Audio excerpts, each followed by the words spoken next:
So hi everyone, welcome back to my channel. और आज की वीडियो में हम देखने वाले हैं part 2 of Indian government in politics, जिसमें हम मेनली यूनिट 4, 5 एंड 6 कवर करने वाले हैं। तो चलिए करते हैं वीडियो को शुरू। और वीडियो को शुरू करने से पहले मैं आपको बता दूं कि आपके जिस भी दिन एग्जाम है, चाहे वो 18 जुलाई को हो, चाहे वो 30 जुलाई को, चाहे वो 20 जुलाई को, चाहे वो 22 जुलाई को, तो ये वीडियो सब के लिए है जिनका भी एग्जाम जो है इन डेट्स पर है। तो याद रखना कि ये नहीं है कि 18 जुलाई के बच्चों के लिए, 20 जुलाई के लिए। ऑल्सो कमेंट्स में मुझे जरूर बता देना कि आपका जो है पेपर किस दिन पे है, कि आपका पेपर 18 को है, कि आपका पेपर 20 को है, 22 को है, 30 को है, और कोई और नेक्स्ट पेपर जो भी आपका है वो भी मुझे कमेंट से बता देना, ताकि उसकी वीडियोस भी जो जल्दी ही आ सके। तो चलिए करते हैं आज की वीडियो को शुरू। और आज हम अपने पहले क्वेश्चन पे, जो कि है यूनिट 4 के, जिसमें है हमारे social structure in political power. पहला क्वेश्चन हम देख लेते हैं, जो कि है कैसे जो कास्ट इन्फ्लुएंस करती है पॉलिटिकल पावर को इंडिया में। सो फर्स्ट ऑफ ऑल जो है caste based voting pattern. So India में जो है कास्ट बेस्ड वोटिंग पैटर्न होता है, जिसमें जो हमने देखा होगा पॉलिटिकल पार्टीज भी जो चाहती हैं कि उनको एक स्पेसिफिक कास्ट का, स्पेसिफिक ग्रुप का जो है सपोर्ट मिल जाए, ताकि जो है उन्हें एक टारगेट, जिसे कहते हैं ना, टारगेट वोटर्स मिल जाए। जिससे कि क्या होगा, उन्हें पता होगा कि हाँ, जैसे कि अगर कोई एक पर्टिकुलर पार्टी है जो कि मुस्लिम के वोट्स चाहती है, तो उन्हें पता है कि हाँ, जितने भी मुस्लिम से कंट्री में, वो तो सारे हमारे को वोट देंगे। सारे नहीं तो कम से कम 90% या 80% तो वोट हमारे को ही देंगे। नेक्स्ट है कास्ट बेस्ड रिजर्वेशन। तो इंडिया कॉन्स्टिट्यूशन जो वो प्रोवाइड करता है रिजर्वेशन एजुकेशनल इंस्टीट्यूशंस में या फिर गवर्नमेंट जॉब्स में फॉर हिस्टोरिकल डिसएडवांटेज कास्ट, जो कि बहुत पुरानी या मार्जिनलाइज कास्ट है, उनके लिए जो है हम रिजर्वेशन भी रखते हैं इंडिया में। Then we have caste based political mobilization. So caste based organization जो है और जो movements है वो advocate करती है for the rights and interest of specific caste groups, exerting political pressure and demanding policy changes. Next we have is caste based hierarchy in party structures. So जो political parties है वो often reflect करती है caste based hierarchies को, and वो influential दिखाती है, influential positions को, या फिर डिसीजन मेकिंग पावर जो है उनका एक डोमिनेंस दिखाई देता है, और ये इम्पैक्ट करते हैं distribution of political power. Coming to the next question now, that is question number 2 of unit 4, that is how does class influence political power in India. So class जो है वो कैसे इन्फ्लुएंस करती है पॉलिटिकल पावर को India में। And एक चीज याद रखना, हमारे इन दोनों में अलग अलग क्वेश्चन है, दैट इज यहाँ पे था कास्ट का इन्फ्लुएंस और नीचे क्या है, क्लास का इन्फ्लुएंस। तो कई लोगों को लगेगा ये सिमिलर क्वेश्चन ही तो है, तो सिमिलर नहीं है, अलग अलग है।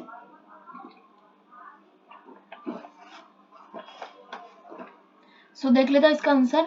फर्स्ट हमारे पास है economic disparities and political influence. So जो क्लास डिवीजन होता है वो क्रिएट कर देते हैं disparities in access to resources and opportunities, leading to an unequal distribution of political power. तो अब देखो, जब भी क्लास डिवीजन होता है ना, तो कई बार क्या होता है, जो वेल्दियर क्लासेस होते हैं उनके पास एक ग्रेटर इन्फ्लुएंस होता है, उनको पार्टीज वगैरह ज्यादा, मतलब कहते हैं ना, ज्यादा प्रोवाइड करती हैं चीजें। और कई बार ये भी होता है कि लोअर क्लास को ज्यादा प्रोवाइड किया जाता है पार्टीज वगैरह, पॉलिटिकल पार्टीज जो, क्योंकि उन्हें पता होता है एट द एंड इलेक्शंस लड़ने कौन, मतलब इलेक्शंस में वोट देने कौन आता है, जो कि छोटे लोग होते हैं। बड़े लोग इतनी जल्दी वोट वगैरह देने नहीं आते, चाहे उन्हें पता कितना भी हो कि हमारे इस वोट की इंपॉर्टेंस क्या है, बट फिर भी मोस्ट ऑफ द टाइम जो बड़े लोग जो होते हैं वो वोट करने कम ही आते हैं, एंड जो छोटे लोग होते हैं वो वोट करने वगैरह ज्यादा आते हैं। नेक्स्ट अगर हम देखें तो क्लास बेस्ड पॉलिटिकल मोबिलाइजेशन। सो वर्कर्स का जो यूनियंस होता है, फार्मर्स का यूनियंस जो होते हैं, एंड ऑर्गेनाइजेशंस होते हैं, और जो अदर क्लास बेस्ड मूवमेंट्स होती हैं, वो एडवोकेट करते हैं हमारे राइट्स को और इंटरेस्ट को of specific socio economic classes, क्योंकि वो कुछ के ही राइट्स और इंटरेस्ट को लाइक टारगेट करते हैं, ताकि वो अपने में मतलब एक टाइप से वोट वगैरह पा सके। एंड ये जो मूवमेंट्स है वो इन्फ्लुएंस करती है पॉलिटिकल डिस्कोर्स को एंड शेप करती है polities related to labour and agrarian issues and social welfare. Next अगर हम देखें reservation policy for marginalise classes, तो हमने जैसे देखा है SC ST या वीकर सेक्शंस के लिए जो है रिजर्वेशन भी इम्प्लीमेंट की जाती है। एंड ये जो पॉलिसीज है वो एम करती है कि वो एड्रेस करें कि जो भी हमारी जो क्लास बेस्ड डिस्पैरिटीज है वो एक इक्वल अपॉर्चुनिटी प्रोवाइड कर सके for political representation and participation. Next है is influence of policy priorities. So जो क्लास इंटरेस्ट है और जो एस्पिरेशंस हैं वो शेप करती है पॉलिसी एजेंडाज को विद पॉलिटिकल पार्टीज, और जो कि कैटर करती है स्पेसिफिक क्लासेस को, जो कि डिमांड करती है मेनली और प्रायोरिटाइज करती है इश्यूज रिलेटेड टू एम्प्लॉयमेंट, जिसमें हम कहते हैं जॉब वगैरह पाना वगैरह, वो सब चीजें, poverty elevation and social welfare programmes. आ जाते हैं अपने नेक्स्ट यूनिट पे, that is unit 5, religion and politics, debates on secularism and communalism. So इसमें हमारा पहला क्वेश्चन देख लेते हैं, what are the debates surrounding secularism in Indian politics. तो कौन कौन से डिबेट्स जो वो मतलब सराउंड करते हैं सेकुलरिज्म के बेसिस पे। सो फर्स्ट ऑफ ऑल हमारे इसमें डेफिनेशन एंड इंटरप्रिटेशन। सो बहुत सारे डिफरेंट मतलब देयर आर डिफरेंट इंटरप्रिटेशंस होती है सेकुलरिज्म इन इंडिया में, कि कई लोग कहते हैं कि इंडिया में मतलब कोई भी कैसा वो नहीं है, लैंग्वेज वगैरह मेन नहीं है, इंडिया एक सेकुलर है जिसमें कोई भी हिंदू रिलीजन नहीं है, ये सिख मुस्लिम ऐसा कोई एक स्पेसिफिक रिलीजन को प्रायोरिटी नहीं दी गई है, और स्टेट जो है वो न्यूट्रल है towards religion. Minority rights and protection. Debates जो वो रिवॉल्व करती है around the extent of state intervention to protect the rights of religious minorities and ensure करती है equal treatment, including issues related to personal laws, affirmative action and religious freedom. Next we have is majority appeasement and minority appeasement. So जो critiques है वो argue करते हैं कि जो secularism है वो lead करता है to either appeasement of the majority community or favoritism towards specific minority groups. Balance करता है ये कंसर्न्स को इन इज अ कांस्टेंट चैलेंज। और रोल ऑफ रिलीजन क्या होता है पब्लिक लाइफ में, तो इसका अगर हम देखें तो एक डिबेट्स बहुत ज़्यादा होते हैं कि परमिसिबल रोल क्या है रिलीजन का पब्लिक लाइफ में, including religious practices, symbols and religious interference in politics.